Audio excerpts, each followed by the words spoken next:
Hey guys, welcome to part 2 for this tutorial for Jigsaw tutorial series. In this video, we'll take a look at how to integrate the system with pickups. So we'll create some pickups from scratch. We'll see how to pick them up, equip them, verify if we have a certain slot equipped. For example, do we have a primary, then equip it to secondary, etc.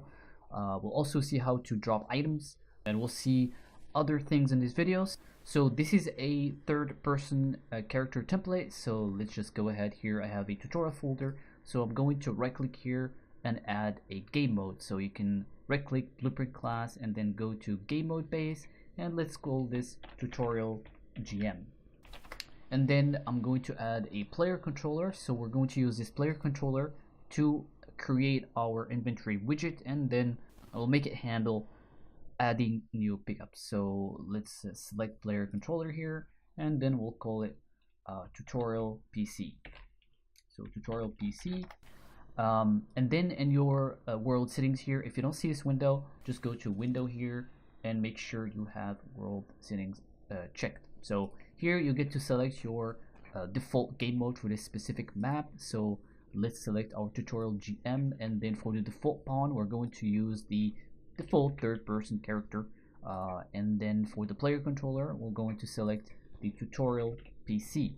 Now I'm going to create a folder, and I'm going to call it widgets. So this is going to be our widgets folder where we're going to create our inventory widget. Now of course we can go ahead and create an inventory from scratch, but to speed things up, we're going to copy one of the inventories in our examples. If you go to Jigsaw inventory here, then examples, and then widgets, we have our inventory widget. So we can just copy this and then modify or remove whatever we want from it. So let's go ahead and drop it over our widgets folder, copy here, and let's go ahead and rename it. I'm going to rename this TPP inventory, and then I'm going to open that up, and then here, so first I'm going to remove this main inventory. So basically we're going to equip items, and then also equip a backpack, and then add items to that backpack. If we don't have a backpack and the item is not equipable, then we will not be able to pick that up. Now of course, if you want to work with the main inventory, all you need to do is just, instead of using the backpack container reference, just use the main container reference, which is main inventory container. So I'm going to go here to this vertical box, and I'm just going to go ahead and delete that. And for this helmet, I'm going to go here to the default items here, and I'm going to remove that default item. Same thing for the armor. Just go ahead and remove the default items. Compile here. Now we have nothing equipped by default. So if you're going to create an inventory from scratch, the first thing you want to do is add the drop item background widget. This item right here, or this widget, is responsible for handling the drop events. For example, you want to drop something to the ground. This is the widget that's responsible for that. And now if you need to add more containers, you can simply copy paste, or you can look for container here and just add the GSI container, like somewhere here. For example, let's see, you can add it here. For example, it's just an example. So size X, we can do like 100 by 100. And like I explained in the first video, there are two types of containers. There's the inventory, which is the one we had here, the main container, which has a lot of slots and you can add multiple items to it, and the equip to slot. The equip to slot is basically a one slot. It's something that you can equip items to, and this is a equip to slot. So if you select the helmet, for example, you can see that container type is equip to slot, so you can just simply do equip to slot. And of course, number of rows and columns is going to be 1 because it's a single slot. And of course the slot size can be like 100 by 100 as well. And obviously you can like do size to content, and you can like add a border here, add some title, etc. And that's pretty much it. And like I said, you can just simply copy paste if you want. So like I said, it is important to remember each container name. For example, like I said, armor or helmet, you can come here and see that the name is armor container, and you can change it here in the details panel. This drop item background widget here is very important to handle the drop events for when we want to drop an item to the ground.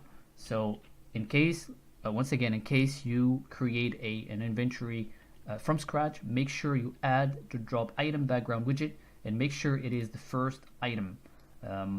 So as you can see here, you can see the blur, and that's the background item widget, and that's responsible for handling the drop events. For example, you want to drop something, it's going to be handled by this drop item background widget. So this is our TPP inventory, and we want to add it in the player controller. So we'll go to our player controller. Here we go, tutorial PC, and we will go to the event graph here and find your begin play. So here's our begin play event. The first thing you want to do is make sure that this controller is a local controller. Now this is very important. When working with multiplayer, you want to make sure that the one adding the widget is a player, a human being player, and you can verify that by just verifying if the player controller is a local controller. Next, we look for create widget, and we select the widget that we want to add. That's going to be our TPP inventory. Okay, and then in the return value right here, you want to right click and do promote to variable, and let's call that my inventory reference. So we don't want to add the inventory to the viewport because we want to do that when we press a button. So we can do it here. We can do we can add the tab key, for example, and to add the inventory, we can get the reference here. If you go to the left side here, you can see your inventory reference, the one we just created here. So we can do is visible. Now hold B at the branch, and first we'll see if it's visible. If it's visible, we'll remove it from the viewport. So remove from parent. If it's not, then we'll add to viewport. And when you add it to the viewport, obviously you want to show the mouse and change the input mode. So when we remove the widget from our viewport, we want to set the input mode. So look for input mode. We have three here: game and UI, game only, and UI only. So we want to look for game only, and for the player controller is going to be self because this class is a player controller. And then here we want to do set input mode UI, game and UI. So we'll do game and UI, and obviously player controller self. And finally, you want to show the cursor. So look for set show mouse cursor or mouse cursor, and we can do here. Obviously, we can do it for each case, but you can easily just do is visible here, because if it's visible, we want to show the cursor. If it's not, then we don't. Okay, this one is not game only. This should be game and UI. So game and UI here when we add the widget to the viewport. So here player controller is going to be self, and the widget is going to be my inventory reference. So this should, well, if we play right now, we should be able to press tab and see our inventory. Press tab again and pretty much close it and open it with tab. Now before we handle any events related to like dropping items or equipping items, we want to work on our pickups. We want to create some pickups and implement the system to these pickups. So I have a folder here called pickups, and I'm going to create my main pickup class, which I'm going to use to create multiple pickups. But if you already do have your pickup class already made, or pickups in general, you can just pretty much do the same thing. You don't have to create a new class, obviously, but you can add the elements that we're going to add to our pickups here. So we need two things: our pickup component and pickup interface. We will create a pickup interface since we don't have one, but the pickup component, we have it here in our system. If you go to pickup system here, we have pickup component. Now this pickup component has a lot of functions related to getting information about a certain pickup or updating the pickup. For example, set unique ID, get container, set container, etc. So whenever we want to pick up an item off the ground, we will need access to this pickup component. and obviously the pickup needs the pickup component so we can get these information. So this is pretty much all you need, and we will need to create an interface to add to our pickups to get the pickup component. So I'm going to go here, tutorial, pickups, and I'm going to create a new blueprint class, and I'm going to do a simple static mesh actor. So static mesh actor, I'm going to select that, and I'm going to call it my main pickup class, and then static mesh. So this is going to be my main pickup class. Now in your main pickup class, if you don't have a main pickup class, you're gonna have to do this for every pickup you have. But if you have a main pickup class or a parent class, obviously anything you add to your main class or main parent class is going to be applied to all childs. This is why it's important to have a main pickup class or main class in general. So this is going to be our main pickup class. We're going to add component and then look for pickup component. So this is our pickup component, and when we select the pickup component, we have two settings here: the data source, which is going to be the data table where we're going to add all information related to our pickups, and then the item ID. Now the item ID is used to get the info from the data table for each pickup. Obviously each pickup is going to have a unique ID, and I'm going to show you that later. Now for the data source, we're going to use a different one. So this data source right here is used for the examples, and as you can see, we have a bunch of pickups here. We have rifle, pistol, etc. What we're going to do here is we're going to copy this data table. So we copied our data table. Let's go ahead and rename that to tutorial data table, for example, or TB. So this is going to be used whenever we make a new pickup. We will need to add the new pickup here, or at least the information related to that pickup. So let's go ahead and double click this tutorial TB data table, and let's go ahead and remove everything. So let's click on the X here and empty the data table. Now going back to main pickup class. So pickup here, and this is our main pickup class. So what we want to do here is select the pickup component, go to the details panel, item info here, we have data source and item ID. Data source is, like I said, the data table that we want to use to get the info about a certain pickup. So since we copied the data table, or we have our own data table now, it's going to be tutorial TB. So it's going to be tutorial TB, and for the item ID is going to be set in each pickup. So we haven't created any pickups yet, so let's leave that at -1. Now after compiling, obviously you might get an error. So in this case, we'll just go ahead and select the static mesh component and set a static mesh, a default static mesh. So let's go ahead and do a small cube or something. So small cube or cube, compile, save, and we should be good to go. Next, what we need is an interface. So we can right click here, go to blueprint, and look for interface. So blueprint interface, and let's call that pickup interface. There you go. Let's go ahead and double click that, and here we're going to do get pickup info. There's going to be a new function here. If you want to add more functions, just go ahead and do a new function. So let's go ahead and select our get pickup info, and in the outputs here we want to click on the plus sign and look for pickup component. So pickup component, look for pickup component, object reference, and let's go ahead and rename that get pickup component. So we want to get the pickup component, so let's go pickup component here. So this is our function and the interface, and now we want to add this interface to our main pickup class.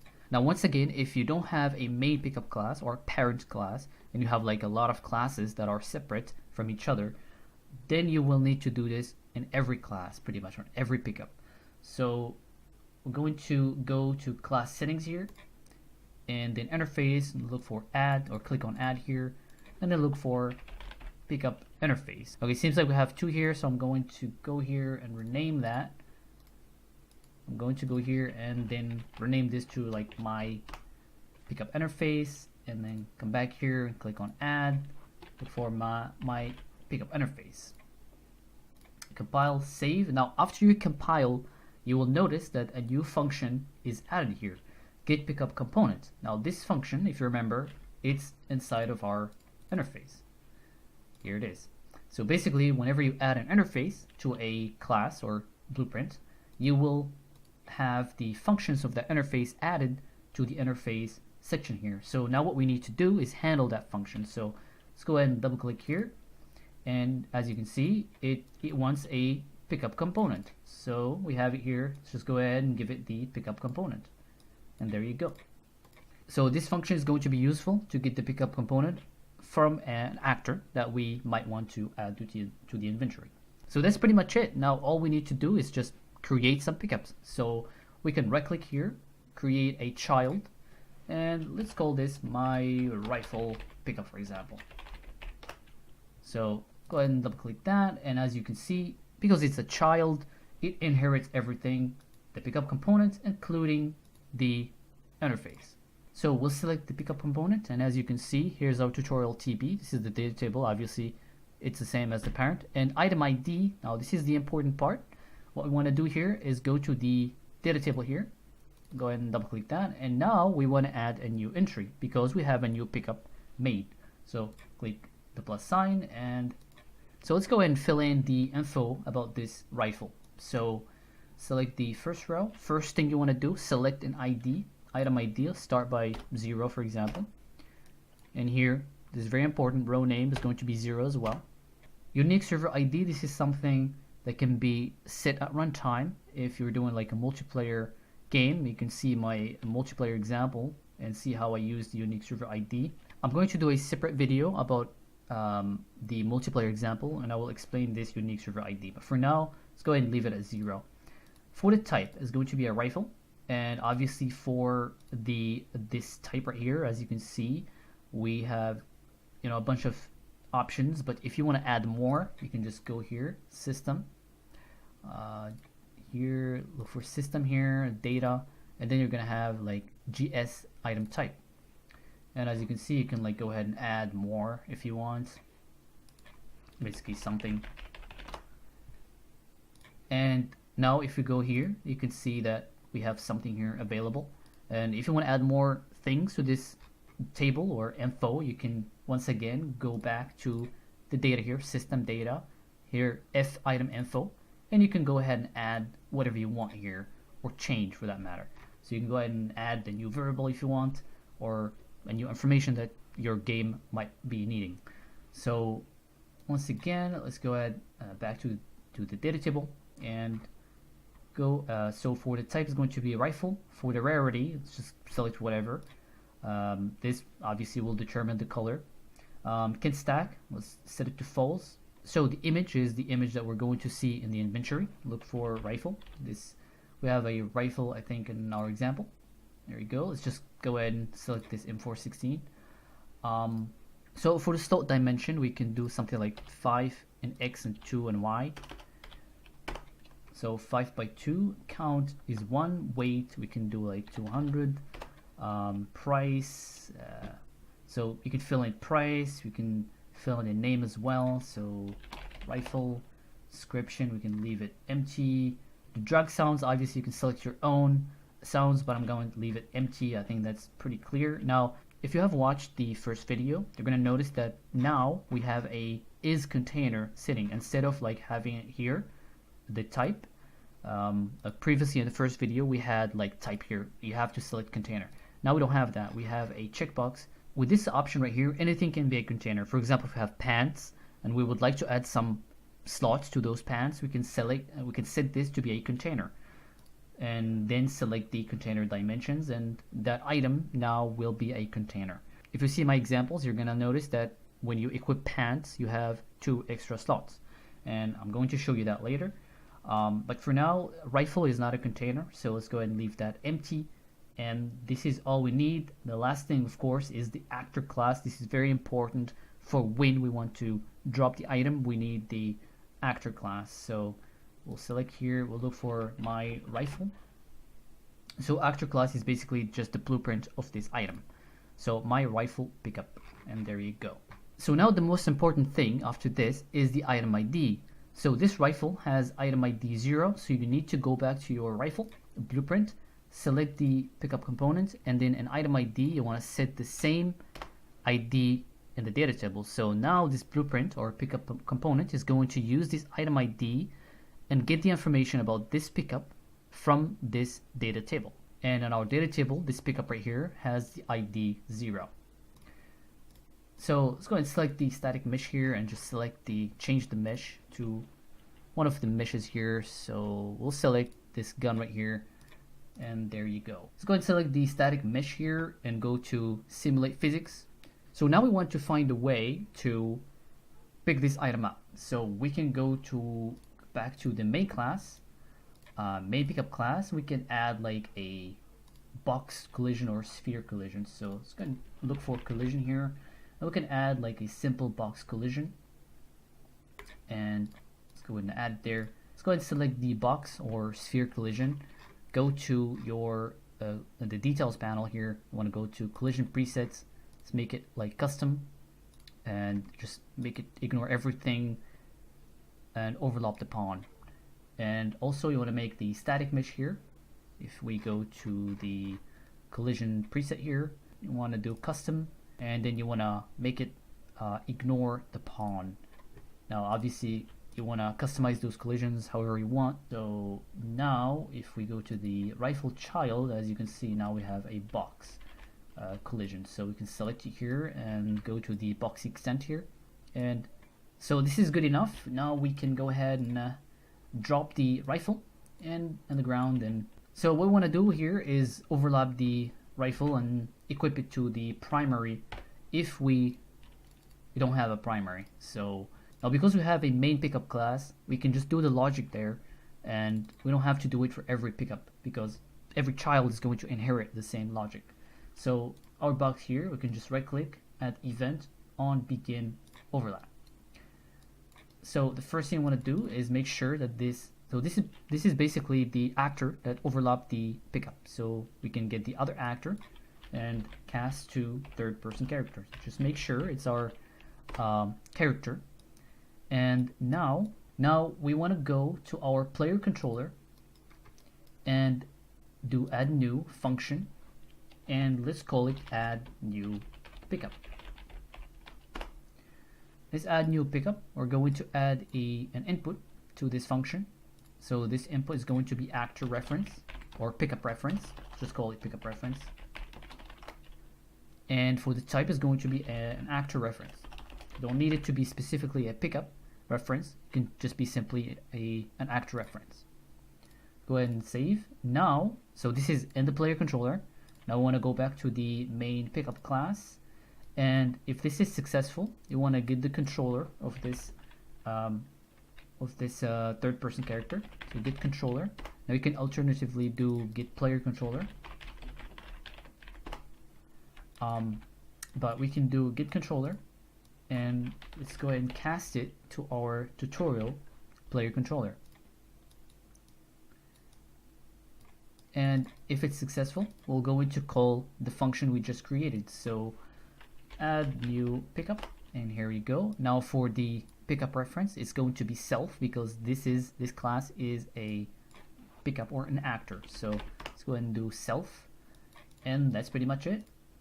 And now if we go back to the player controller, we can from this pickup reference we can get first we want to make sure that this thing or pickup implements the interface. So we can do does implement the interface, which interface is going to be our pickup interface, my pickup interface. If it's true, then we can use the interface or execute one of the interface functions on this pickup. So we can do get pickup reference. Now this pickup reference is simply this parameter right here.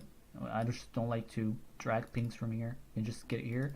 Now we can use the interface function get pickup components, and as you can see it has message here, which means it's an interface function. So, and because it does implement the interface, we can use the function, and here's our pickup component. And from the pickup component we can do get info, and from this we can obviously you can print a message here just to make sure in case something happens or something, if in case it doesn't work, you can do like So you can say it doesn't implement the interface to be able to debug. And from this get info, it's coming from pickup component. We can, like, for example, print the name. So we can do break, and you can just do print, and we can display the name. And here you can select this break info, click on hide and connected pings to get rid of the things that you don't want. So now, hopefully, if we overlap the rifle, we should see a message with the pickup name, and as you can see, it says rifle. So now we know that everything works, so we can simply just go ahead and equip it, equip the rifle. So for now, we know that we don't have a rifle. So if we go back to the widget, so widgets, TPP inventory, so this is our primary slot, and the name is primary W container. This is secondary container.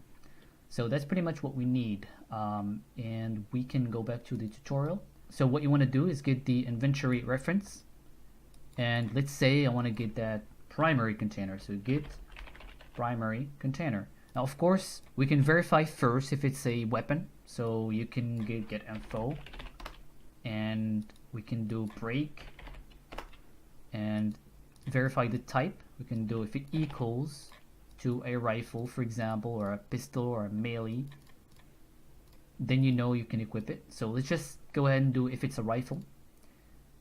If it's a rifle, then that means we want to equip it. So we can say if it's a rifle, then we can either equip it to our primary weapon or secondary weapon. So let's go ahead and get the secondary.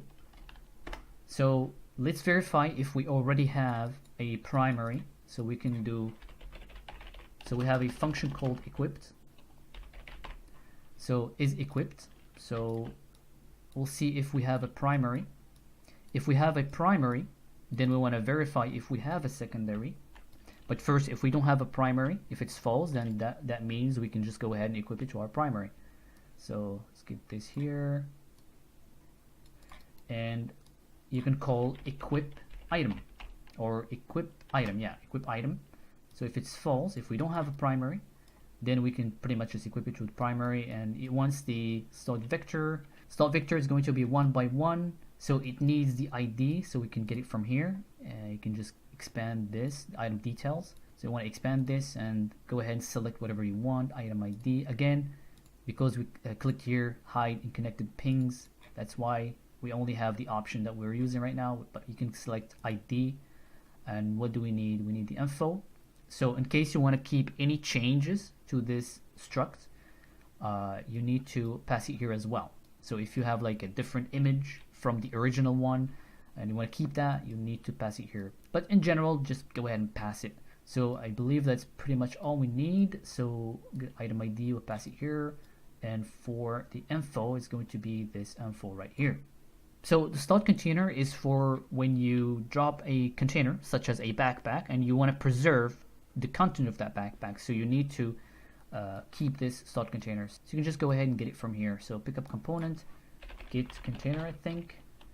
There you go. So get container, and you want to pass it here. So once again, you can go ahead and see my examples, and I'm doing pretty much the exact same thing. Now obviously it's not going to work because the inventory is not using the same data table. Now let's go ahead and play, and as you can see, if we overlap, it's not going to work because the inventory needs to have the same, or needs to be using the same data table. So the easy fix to that, we will go to our widget here, open the third person inventory. So you need to select your primary and make sure that in the data source it's using the same data source. So select the tutorial TB. You want to make sure that you do the same thing for everything. Let's go ahead and hold control and select all these containers, including this. Why not? So data source for all of them is going to be the tutorial TB. So now all of them use the tutorial TB and data source. Once again, go ahead and select the container, scroll down, data source, and make sure that your pickups and inventory are using the same data source. So I did a mistake here. The slot vector should not be 1 by 1. It should be the slot dimension of the pickup. So let's go ahead and do slot dimension and just give it the slot vector. Now this is very important. Make sure that you give it the item ID, slot vector, and the custom info. Now this is optional, but like I said, if you want to preserve any modification to your pickups, make sure you pass it here. And then the slot container. This is going to be useful later on when we drop a backpack full of items, for example, and you want to pick it up again. You want to preserve those items. Once again, you can use these tools to customize your own game or your own project. So always use isEquipped, or if you want to use an alternative way to like keep track of what's going on with your character. So isEquipped is going to return whether a slot is equipped or not. So in case it is equipped, we're going to verify if the other slot is empty, so is equipped, which is the secondary. So in case the primary is equipped, we'll verify if the secondary is equipped as well. If it's not, then we can do pretty much the same thing. Just copy here. Obviously, maybe you want to make another function for like equipping something to avoid like kind of doing this all over again. But for this example, it's fine. Just do the same thing here. Container. We could just do ID. I know this is not pretty, but it's fine. Slot here, and finally the info. Can just do another. Just do this. There we go.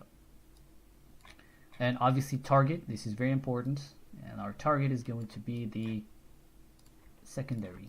So go ahead and copy paste, and now if it's true, let's go ahead and copy this rifle right here. Just hold Alt and duplicate that. Now we should be able to equip both to one to the primary and then the other one to the secondary. So let's go ahead and play real quick.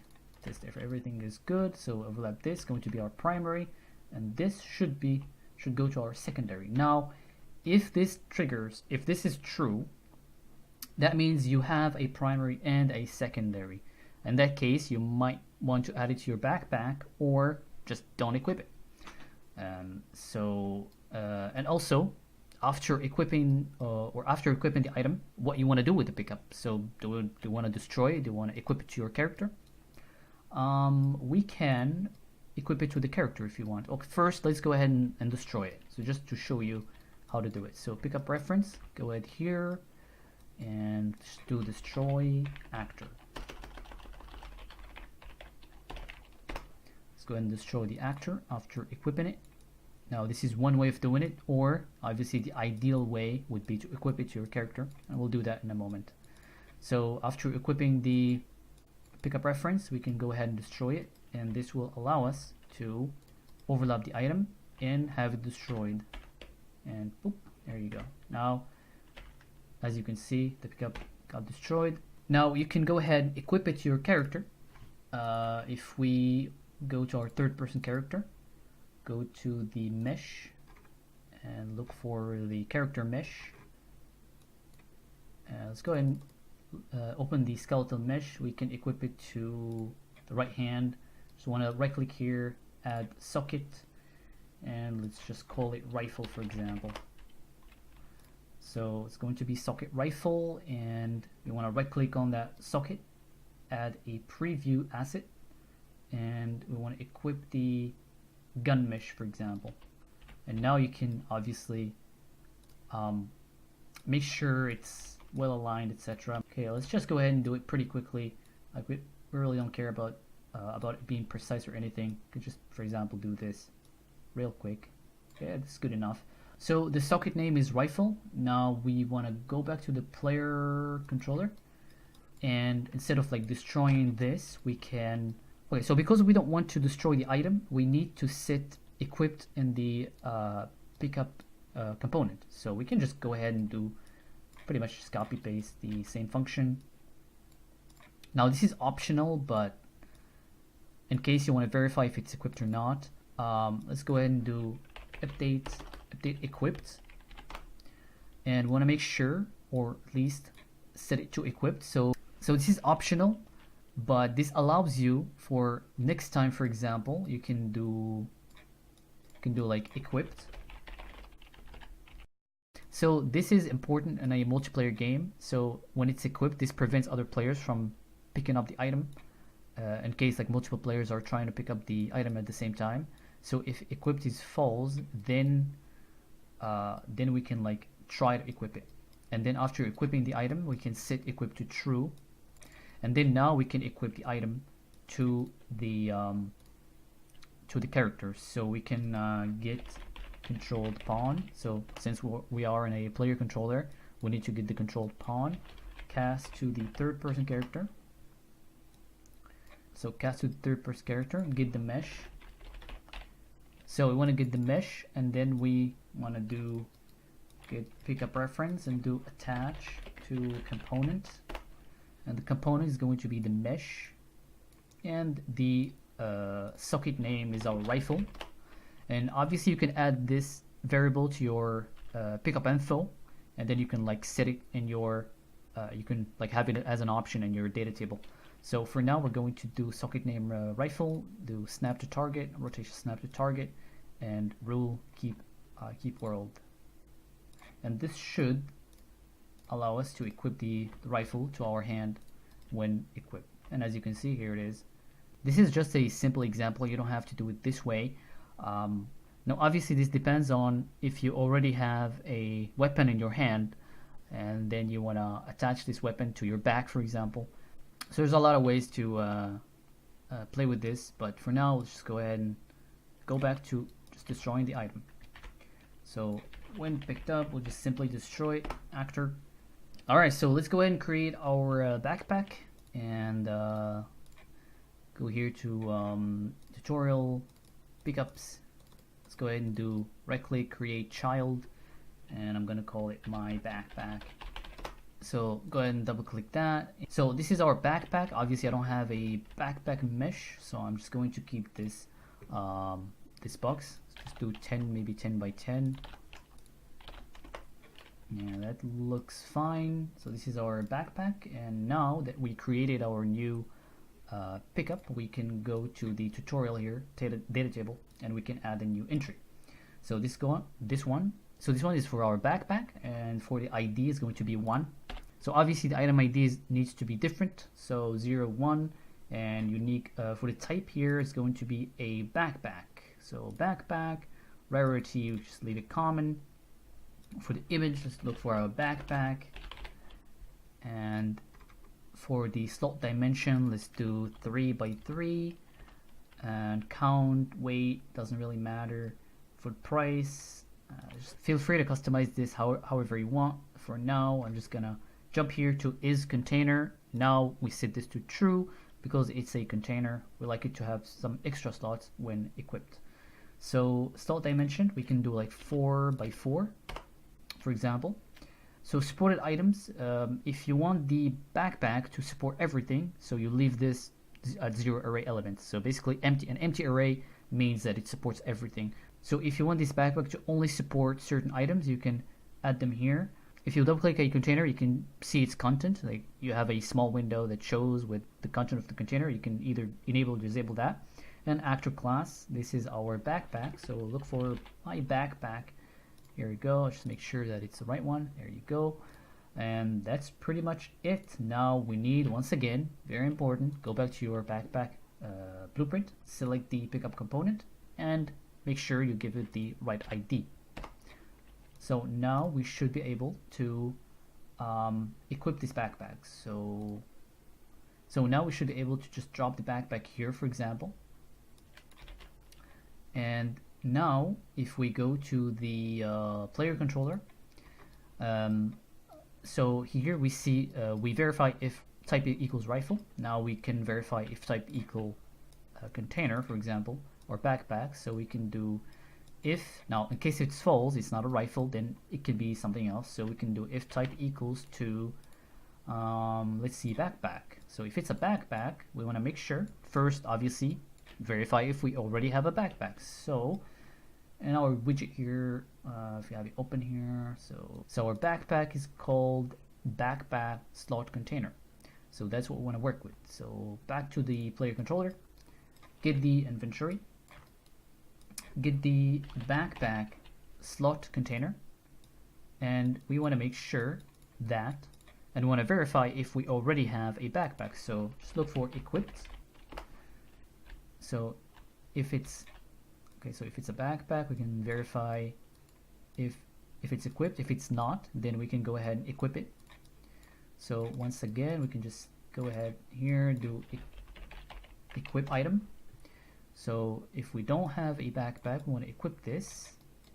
Now I'm tempted to make a separate function for this, but for now we can solve this small problem by just doing this. We can right click here, promote to local variable. We can call it pickup component. Here we go. Just go ahead and put it here. Now we can use it here. So pickup component, this is our local variable. We can get the info. And from this info we can break it, and want to give it the item ID,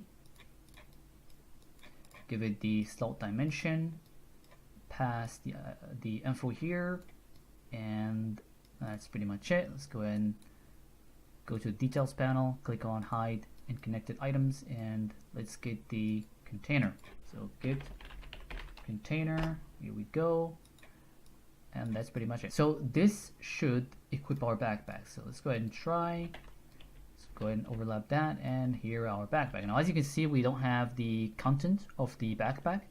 Now this is we can either, now when you equip something, the equip change event triggers, so you can either do it here or do it or handle the event for it. So let's go ahead and handle the event for that. So we can do here in the begin play, we can create a custom event. So it's custom event, let's call it handle inventory events. So this is our new event, and we want to call it here. So handle inventory.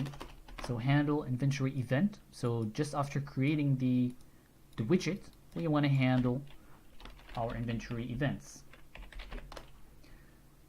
So here we go. And to handle a certain container, so we can get the inventory, we can get the backpack. So get the backpack slot container, and we can do bind event to, and we have a lot of events here we can handle. So what we want to handle here is the item equip. Let's look for equip. So on item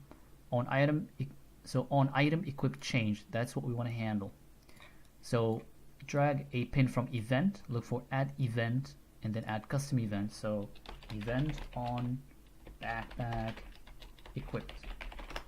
So this is going to basically triggers whenever we either equip or unequip the backpack. So the first thing you want to do is verify if it's equipped or not. Either it's equipped or not. So if it's equipped, so to get the container from this slot, we can use the slot reference and do get slot container. And that is the container that it's within that slot, within the backpack slot. So we can first, if it's equipped, we can right click here, promote to variable, and call it backpack container. So we can use it later to add items to it. So if it's true, that's what we want to do, and then we want to add it, we want to show it pretty much. So what we want to do here is we want to add it to the or show it in the widget. So we can go to the TPP inventory, and this is our inventory or backpack container, and it has a horizontal box. So this horizontal box has our backpack container, so we can just add it to this horizontal box. So backpack horizontal box, so that's the name. Let's go ahead and copy that, and obviously you can add it whatever you want. This is just basically showing something in a certain container, such as border or horizontal box, etc. So we'll add it to the backpack horizontal box here. So go back to the player controller, and I want to get the inventory reference and give that the backpack horizontal box, and that's where we want to add the child. So that's where we want to add this backpack container, and now we should be able to see the backpack content when we overlap or add the container, and here it is. Now we need to do the opposite. Basically, when we drop the backpack to the ground, we need to do the opposite. So we can simply do, if it's false, we can get the same thing here and we can do remove child, and the child is going to be our backpack container.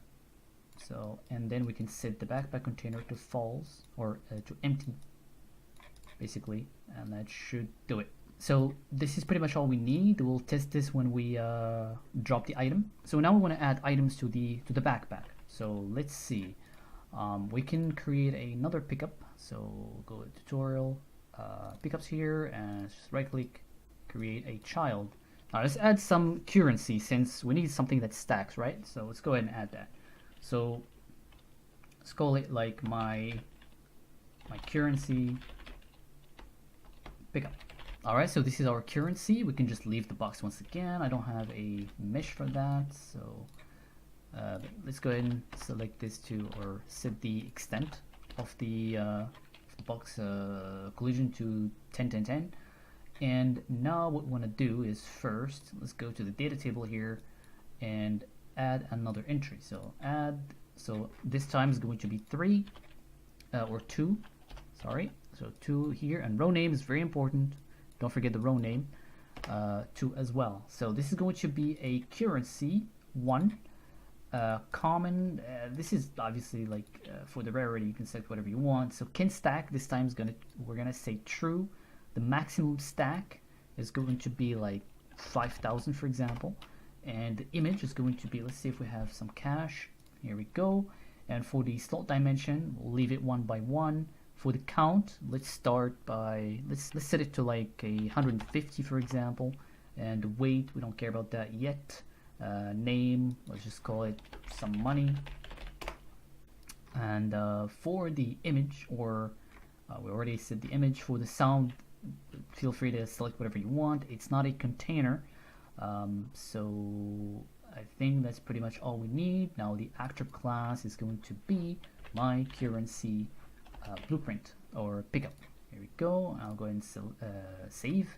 Go back to the currency. Now ID is 2, and we need to set that in the currency pickup. Here we go. Select the pickup component, and item ID is going to be ID 2, and there you go. So now we should be able to drop the currency somewhere here. Let's add more. Here we go. Alright, now we need to go to the player controller and handle the, here as you can see we verify the type, either it's rifle. If it's true, we don't care about that. So if it's rifle, we already handled that. If it's a backpack, we already handled that. Now if it's not, we can pretty much anything else we can just add to our backpack. So we can first verify if we have a backpack. Now there are 2 ways. Since we already saved the reference for the backpack container, we can verify if the backpack container is valid. So if it's valid, that means we have a backpack. Now we can also do this one right here. We can also just verify if it's equipped. So if inventory backpacks.container is equipped, we can verify it here as well. But let's just go ahead and use the backpack container reference. So if it's valid, let's go ahead, do add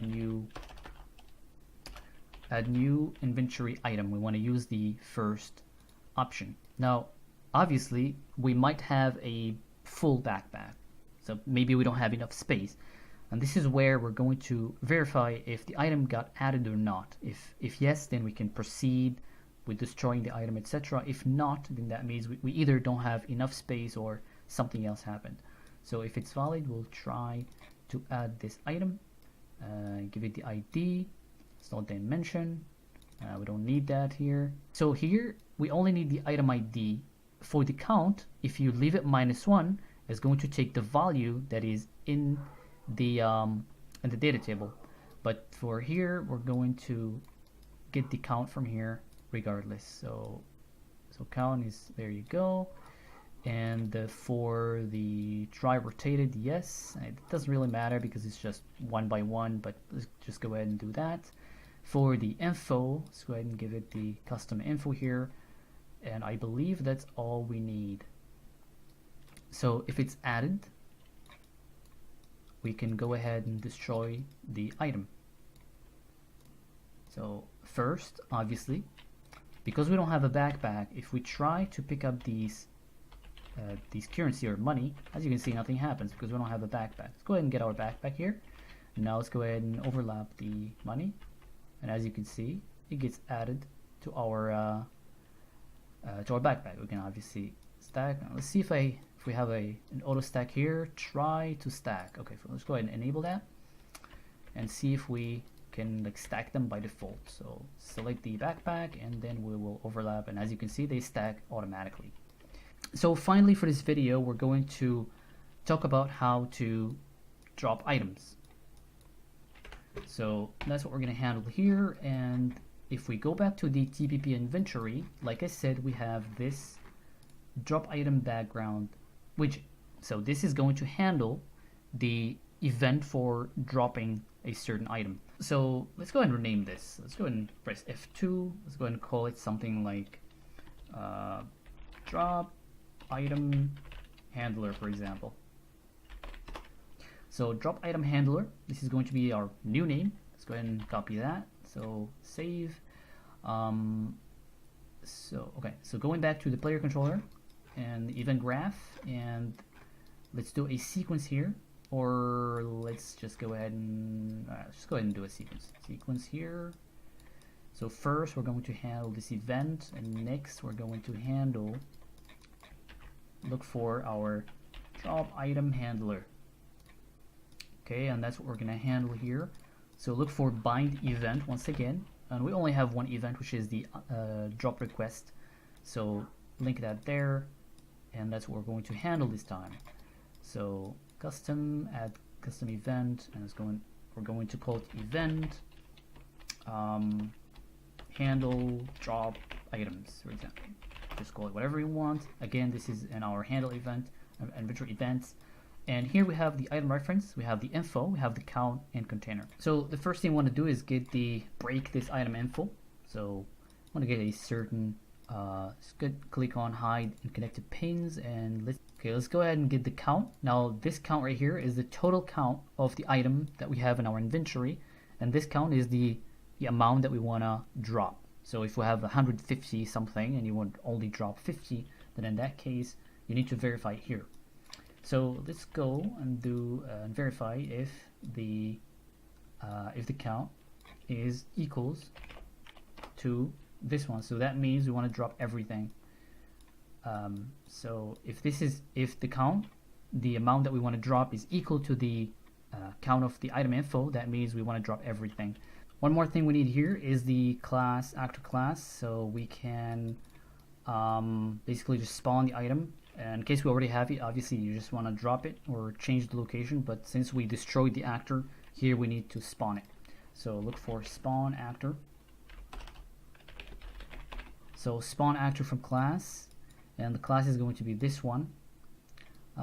So I mean, regardless of this, so we just want to remove those. I think let's start by spawning the item first. So make spawn, make transform, and for the transform we're going to drop it in front of the character. So just get controlled pawn, or get controlled pawn. Let's get the actor location, and let's just also get the forward vector. Let's just drop it in front of the character. Let's multiply this by a certain amount, for example 200. 200 is fine, and then let's go ahead and do vector plus vector, and this is going to be the location of where we're going to spawn this item. Let's also add some Z, so 100 for example. So we want to spawn the item. We can try it, see if it works. Let's see. So pick up this and put it here, and here it is. And as you can see, we dropped the item, but we still have the primary weapon equipped, so we need to handle that. So after equipping this, we want to update the count. So because sometimes, or let's see, let's pick up a backpack here. and some money. So in this case, you might want to drop like only a 68, for example. You still want, well, we forgot to enable physics for that, but it's fine. So in that case, you do want to update the count. So we will do git component, or git pickup component. We'll execute it on this new pickup, and we'll do update count. So update count, and the count is going to be this thing right here, or this count right here. So there you go. So that's one part. You also want to update the widget. So it's the update container, or sit container. So this is very important for when you drop a container. You want to preserve the item within that container. So this part is very important for that. So the container reference is going to be coming from the item reference here. Let's get the slot container, and that's what we want to pass here. So let's go ahead and put that there, or here, doesn't matter. So this is the first part. All you need to do is get the actor class from the item info, spawn it, and select whatever you want to spawn it. Get the pickup component from this pickup using the interface function. Update the count. So you want to update the count, and you want to set the container as well. So the container, you get it from item reference, slot container, and you call sit container on this pickup component. Now after you drop the item, you want to update certain things. Now we want to get this container right here and verify if it's an inventory type or equip to type. So we can do get container type. Look for get container type, and let's just put this here. Okay, so we want to verify if, or let's go ahead and do a switch on enum. So switch on container type. So if it's a inventory, so if it's an inventory type, you want to get this container and do remove item by reference. So remove item by reference. And what you want to remove is this reference right here, item reference. So we already have it here. So let's go ahead and just link it here. If it's an equip to slot, you want to get this and you want to do unequip item. And that should clear the equip to slot. So this will work just fine, but for when you want to drop a specific amount of an item, you don't want to remove the item from the inventory, but you want to update the count. So that's what we're going to do here. So we want to verify if this count right here is smaller than the total amount. So let's go ahead and drag these here. So now we don't want to remove, but we want to verify if that's true. If it's false, we obviously want to remove the item. So let's just organize things a little bit. So here what we do is we verify if the amount that we want to drop is smaller than the total amount of the item. If it's true, that means we don't want to drop everything, only a specific amount. So in that case, we don't want to remove the item, we want to update the item count. If it's not, then we want to remove it. So in this case, we need the item reference, and we want to do, well, we have it here, we can just do update count. So update count, and the new count is going to be, so the new count here is going to be the total count minus the amount that we want to drop. And that's going to be the amount that we want to see here. Now I know this doesn't look pretty, but so we should have probably used a function here, because with events you have to link everything from the parameters. So that makes it really messy. So anyways, let's try if this works. So first thing is we will try the equip to slots. So let's go ahead and drop that, equip it again, works just fine. Drop both and equip both. There you go. Let's go ahead and equip our backpack and then some money. And let's go ahead and drop a specific oil. If we drop everything, as you can see, we have nothing. We need to enable physics for this, but it's fine. If we drop a certain amount, for example, let's do 102, as you can see, that has 102 and the remaining is 348. If we pick it up again, it's back to 450. So obviously you can just enable physics with other things. Pick up and see if we have physics for currency. So the static mesh, and looks like we don't. So simulate physics here, and you know. So I think that's pretty much it for this tutorial. I will be doing a third part for containers and vendors. But for now, if you have any questions, just leave them below. So I hope this video was useful. Thank you for watching and see you later. Goodbye.